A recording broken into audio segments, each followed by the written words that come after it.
Guys, muling nagpakilig sina Sharon Cunita at Gabby Concepcion sa kanilang Their Heart concert tour sa USA na ginanap sa Thunder Valley Casino Resorts.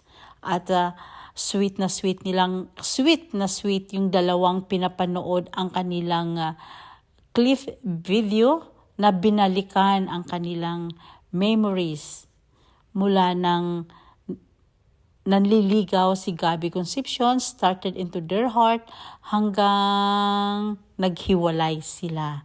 At pinapaalala sa kanila kung ano yung mga gift na binigay ni Gabby kay Sharon at ano naman itong kay Sharon doon kay Gabby. Napaka-sweet nilang tingnan, para lang talaga silang real na mag-asawa. Napaka-game na game silang dalawa sa kanilang karakter.